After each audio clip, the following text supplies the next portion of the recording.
नमस्कार दोस्तों, 27 सितंबर को रेलवे ने एक गाइडलाइन जारी किया गया है जिसमें बताया गया है कि आपको फोटोग्राफ कैसे अपलोड करना है, किस टाइप का फ़ोटो अपलोड करना है।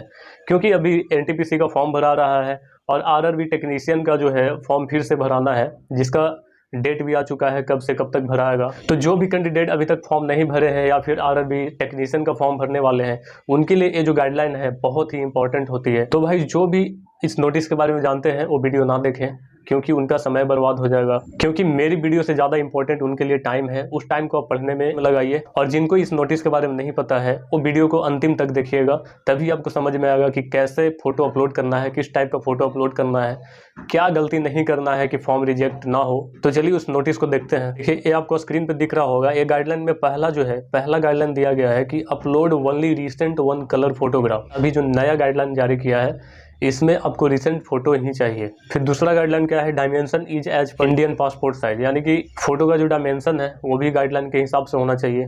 और तीसरा सबसे इंपॉर्टेंट है कि background of the photograph should be in plain white and dress should be in dark colour, यानी कि फोटोग्राफ का जो बैकग्राउंड है वो वाइट होना चाहिए और जो ड्रेस आप पहनेंगे वो डार्क होना चाहिए। क्योंकि वाइट अगर बैकग्राउंड है, वाइट कपड़ा पहन लेंगे आप तो आपका दिखेगा नहीं क्लियर फोटो। तो इसीलिए बोला जा रहा है कि आपको डार्क ड्रेस पहन के फोटो खिंचवाना है वाइट बैकग्राउंड में। चौथा गाइडलाइन क्या है, photo shoot cover entire full head neck and shoulder area, यानी कि फोटो में जो है वो आपका हेड पूरा दिखना चाहिए और शोल्डर दिखना चाहिए, नेक दिखना चाहिए, उससे ज्यादा कुछ नहीं दिखना चाहिए। ऐसा ना हो कि आपका फोटो में आपका एल्बो दिख रहा हो, तो ऐसा नहीं चाहिए। पांचवा गाइडलाइन है कि the head is centred with in the frame, यानी कि जो आपका सर है वो फोटो का जो फ्रेम है ना उसके सेंटर में होना चाहिए। और पांचवा में ही एक चीज मेंशन किया गया है कि only for religious purpose hair portion on top of head can be covered. कुछ रिलीजन ऐसे होते हैं जो पगड़ी पहनते हैं, तो उनके लिए तो वो चीज़ अप्लीकेबल है, लेकिन वैसे लोग जिनके लिए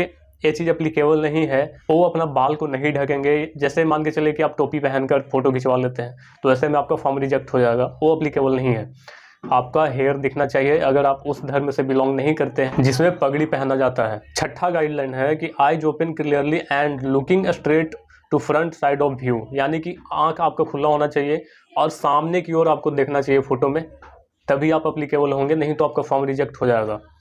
सातवां है print should be clear and with continuous tone quality, यानी कि जो फोटो का प्रिंट है ना वो क्लीन होना चाहिए, क्लियर होना चाहिए, आपका ब्लर नहीं होना चाहिए और क्वालिटी अच्छा होना चाहिए, तभी आपका फॉर्म एक्सेप्ट होगा। नहीं तो अगर इनमें से कोई भी एक गलती आप करेंगे तो आपका फॉर्म रिजेक्ट हो जाएगा। तो प्लीज़ आप ऐसा गलती ना करें कि आपका फॉर्म रिजेक्ट हो जाए, क्योंकि अगर आपका फॉर्म रिजेक्ट हो गया तो आप इस वैकेंसी का एग्जाम नहीं दे पाएंगे जिसमें आप फॉर्म भरेंगे, और अगला वैकेंसी कब आएगा ये कोई नहीं जानता है। तो प्लीज़ आप ऐसा गलती ना करें, आप इस एग्जाम में बैठिए, एग्जाम को दीजिए। तो दोस्तों, कैसा लगा आपको इन्फॉर्मेशन कमेंट करके बताइएगा। मिलते हैं अगले वीडियो में, धन्यवाद।